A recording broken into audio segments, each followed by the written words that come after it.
Hello friends, आप सभी का स्वागत है उदय ऑनलाइन क्लासेस में। दोस्तों, ये मेरा क्लास 10th के मेरा चैप्टर है प्रश्नावली है 9.1, जिसमें हम पहला क्वेश्चन बना दिए हैं। अगर नहीं देखे हैं तो जा करके देख लीजिएगा, वीडियो के प्लेलिस्ट में दिया हुआ है सब सारे के सारे क्वेश्चन। और यहाँ पे फ्रेंड्स मेरा दूसरा क्वेश्चन है, तो चलिए हम दूसरा क्वेश्चन को हम पढ़ते हैं कि आंधी आने से एक पेड़ टूट जाता है। ये हम बता देते कि सवाल VVI है, ये हमेशा पूछते रहते हैं, अक्सर एग्जाम में आपको मिलेगा, ये मोस्ट VVI, इसको नोट कर लीजिएगा।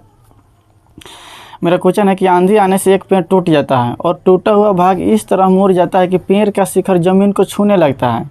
यानी कि पेड़ है ना, आधा पर से टूट जाता है। आंधी के कारण, आंधी आता है तो उस कारण पेड़ आधा पर से टूट जाता है और टूटा हुआ भाग ज़मीन को छूने लगता है, जो ज़मीन को छूता है। और कहता है इसके साथ 30 डिग्री का कोण बनाता है। जब पेड़ का शिखर ज़मीन को छूता है ना, तो उसके साथ 30 डिग्री का कोण बना लेता है। और पेड़ के पाद बिंदु कहता है कि पेड़ के जड़ बिंदु, पेड़ के जड़ बिंदु की दूरी जहाँ पेड़ का शिखर ज़मीन को छूता है वो 8 मीटर है। तो पेड़ की हमें कुल लंबाई निकालना है, यानी कि पेड़ की कुल लंबाई निकालना है। कहने का मतलब है कि पेड़ जब टूटा हुआ नहीं था उस समय पूरा पेड़ की लंबाई कितना वो हमें निकालना है। तो हम निकाल देंगे। चलिए फोटो की सहायता से हम समझते हैं थोड़ा। जैसे कि यहाँ से ये मेरा टोटल मेरा पेड़ की लंबाई है और आंधी आने से यहाँ से टूट गया तो ये भाग तो यहाँ पे झुक जाएगा, ज़मीन के साथ छू रहा है यहाँ पे, क्योंकि क्वेश्चन में कह रहा है तो ज़मीन के साथ ये छू रहा है, ऐसे ज़मीन के साथ छू रहा है। और कहता है कि टूटा हुआ भाग इस तरह मुड़ता है कि उसके साथ ज़मीन का छूने लगता है और इसके साथ 30 डिग्री का कोण बनाता है। मेरा क्वेश्चन में है कि 30 डिग्री का कोण बनाने लगता है। और है कि इसके साथ और पेड़ के पाद बिंदु की दूरी जहाँ पेड़ ज़मीन के शिखर को छूता है, पाद बिंदु जड़ बिंदु जहाँ पेड़ के जहाँ पेड़ वो कितना है, 8 मीटर है। ये मेरा 8 मीटर है। तो पेड़ की कुल लंबाई निकालें। तो देखिए यहाँ पे हम बता देते हैं कि पहले टूटने से पहले पेड़ की लंबाई कितना था, इतना था। यहाँ से मेरा स्टार्ट था और टूट गया तो हमें आधा इधर आ गया। तो यानी कि हम इतना और इतना को हम ऐड करेंगे तो टोटल लंबाई मालूम हो जाएगा क्या। तो हम निकालेंगे, थीटा है तो थीटा के सामने की वजह लंब है, तो हम इसको हम लंब लिख देते हैं। और ये 90 डिग्री है, 90 डिग्री के सामने की वजह क्या होता है, कर्ण होता है। तो यानी कि हम लंब और कर्ण को हम आपस में जोड़ देंगे तो मेरा पेड़ की कुल लंबाई पता हो जाएगा। तो फ्रेंड्स, उम्मीद है कि आप समझ गए होंगे फोटो। और चलिए हम सवाल को हम हल करते हैं। ABC और यहाँ हम D नाम दे देते हैं। कुछ हम भाषा का प्रयोग हम करेंगे, थोड़ा हम भाषा लिख देते हैं। यहाँ मान लेते हैं कि पेड़ टूटने से पहले पेड़ की कुल लंबाई यहाँ से यहाँ तक था, AD था। तो यहाँ पे लिखते हैं माना कि BD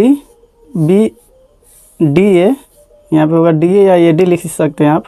माना कि AD पेड़ की कुल लंबाई है, पेड़ की कुल लंबाई है। तो AD बराबर मेरा क्या हो जाएगा, यहाँ पे टूट गया है तो टूट गया है तो AB होगा। इसको जोड़ेंगे AB को और प्लस BC को जोड़ेंगे तो यहाँ मेरा BC हो गया। ये हमें पता करना है, फाइंड आउट करना है। इसके बाद क्या है, और पेड़ का शिखर जहाँ ज़मीन को छूता है वो 8 मीटर है। पेड़ के पाद बिंदु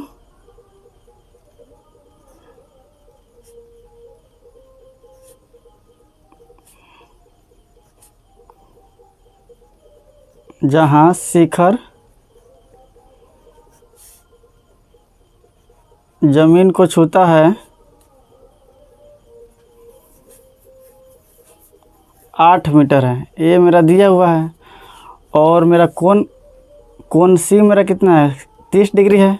तो हम क्वेश्चन को हम हल करेंगे, क्योंकि पेड़ की कुल लंबाई हमें पता करना है। तो यहाँ पे लिखते हैं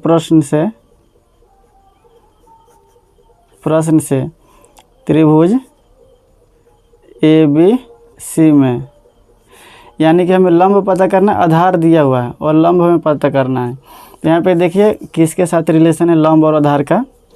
ये हो गया लंब और ये हो गया आधार। तो लंब और आधार किस में, tan में है। तो tan थीटा का हम प्रयोग करेंगे लंब बटे आधार। तो यहाँ हम लिखते हैं tan 30 में। तो लंब और आधार मेरा tan में होता है, tan थीटा में।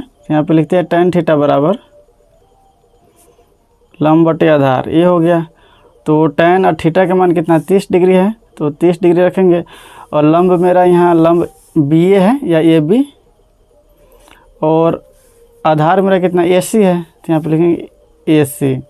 और tan 30 का मान कितना होता है, तो यहाँ पे हम लिख देते हैं tan 30 डिग्री का मान होता है √3। तो यहाँ पे लिखते हैं tan 30 का मान होता है tan 30 का मान 1/√3 होता है, 1/√3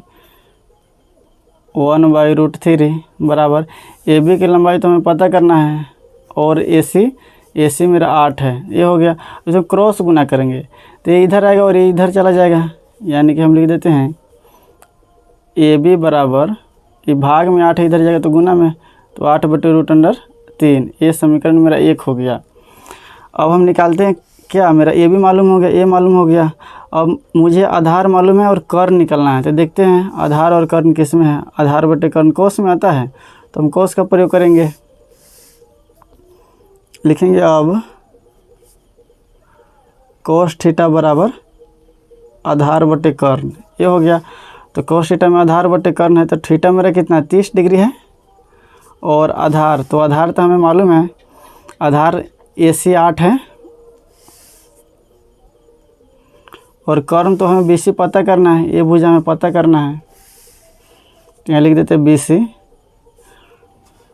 तो कोस 30 का मान क्या होता है, कोस 30 का मान होता है √3/2, तो यहाँ पर लिख देते हैं √3/2, 8/BC। BC तो हमें मालूम करना है, इसको हम क्रॉस गुना करते हैं, तो हो जाएगा BC√3 बराबर 8 दूना 16, तो BC बराबर क्या हो जाएगा 16, और इधर √3 इधर गुना में इधर है तो भाग में हो जाएगा, ये हो गया। तो हमें क्या BC और AB मालूम हो गया, ये हो गया BC और ये हो गया AB। तो हमें तो यही तो पेड़ की कुल लंबाई है, BC और AB को जोड़ देंगे तो पेड़ की कुल लंबाई AD हमें पता हो जाएगा। तो यहाँ पे लिखेंगे अतः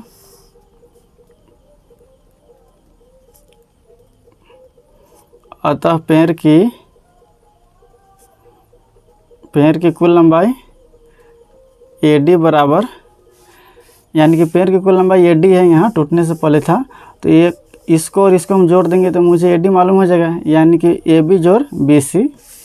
यहाँ पे करेंगे AB जोड़ BC, तो मेरा AB कितना निकल कर आया है 8/√3 प्लस BC कितना निकल कर आया है 16/√3। तो यहाँ पे लिखेंगे 16/√3। इसको हम बटा पर के जोड़ करेंगे तो लघुत्तम क्या हो जाएगा, समान संख्या का लघुत्तम उस संख्या ही होता है। और यहाँ पे √3 में √3 से हम भाग देंगे तो 1 मरतबे कटेगा, और 1 में 8 से गुना करेंगे तो 8, प्लस फिर √3 में √3 से भाग देंगे तो 1 मरतबे कटेगा, और 1 में 16 से गुना करेंगे तो 16 हो जाएगा। तो 16 8 कितना हो जाएगा, 16 8 24 हो जाएगा। तो यहाँ पे लिख देते हैं 24/√3। तो 24 को हम कैसे लिख सकते हैं, 24 को हम इस प्रकार लिख सकते हैं 3 8 24, तो 3 8 24, तो 3 को हम क्या लिख सकते हैं √3 गुने √3 गुने 8 और बटे√3। तो ये √3 से √3 कट जाएगा, तो मेरा आंसर क्या फाइनली तैयार हो गया 8√3। ये फ्रेंड्स मेरा आंसर तैयार हो गया। तो लिखेंगे अतः पेड़ की कुल लंबाई 8√3 मीटर। तो यहाँ पे लिख देंगे भाषा में, अतः पेड़ की कुल लंबाई 8√3 मीटर। ये मेरा आंसर निकल कर आ गया। तो फ्रेंड्स उम्मीद है कि ये सवाल भी आपको समझ में आ गया होगा। फ्रेंड्स अगर कहीं दिक्कत हुआ तो हमें कमेंट जरूर कीजिएगा, और फ्रेंड्स आपको समझ में आ गया हो तो कम से कम वीडियो पर हमें 15 लाइक ज़रूर दीजिएगा। तब तक के लिए फ्रेंड्स रहने देते, आज के लिए इतना ही। जय हिंद जय भारत।